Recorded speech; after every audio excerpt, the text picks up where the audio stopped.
Well, the X-Carve is going to a new home, and I want to explain why I won't be using it in the shop anymore, and if I would recommend it to others. Here's how the story goes. When I saw a lot of the big name YouTubers getting X-Carves from Inventables to review, I thought, you know, why don't I email them and see if they'd be interested in sending me one as well.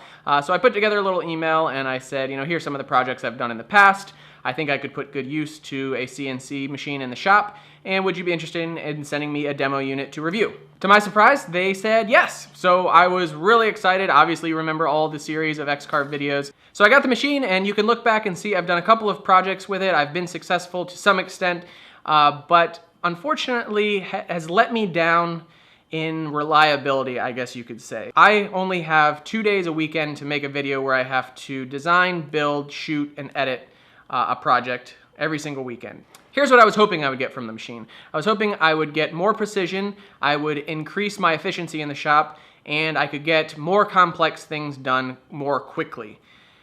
The reality is I definitely have more precision, but the reliability is just not there for me. For example, on this last lamp project, I attempted to get it cut out on the X-Carve 10 times because I thought maybe, you know, there's just a learning curve. I wouldn't dismiss any tool without giving it the time to become accustomed to it and learn the quirks and kind of workarounds. And I feel like I gave it enough time to learn the machine.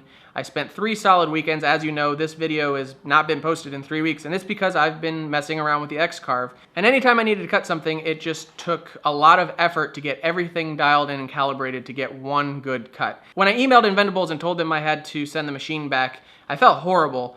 And their response absolutely blew me out of the water. Instead of saying, you know, we trusted you with this, we need you to at least complete X many projects, or any stipulations. Instead they said, no, find a school or a maker lab and donate it to them. Find someone who can put it to good use and give it to them. And that alone, I could not recommend Inventables as a company enough. So what do I think about the X-Carve? Here's who I think this machine is actually for.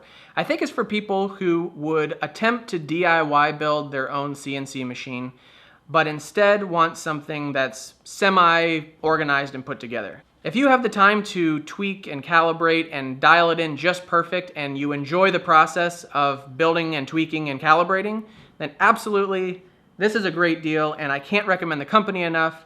And at the end of the day, I was able to make good quality cuts. If you're looking for an out-of-the-box, it just works, design and cut type of machine, I don't think this is the one for you. And I don't know if any CNC is the one for you. I kind of want to go to a maker lab here in my town and put in my design and see if it was all user error, see if, you know, the design I used had corrupted lines or something like that. But at the end of the day, the CNC I was hoping would save time, and unfortunately it cost me a lot of time. So I didn't want to just have this X-Carve disappear. I wanted to give you an honest review like they asked for, and I'm sorry Inventables, it's not, you know, a glowing review, but this is the reality. So thank you again, and we'll see you guys next week.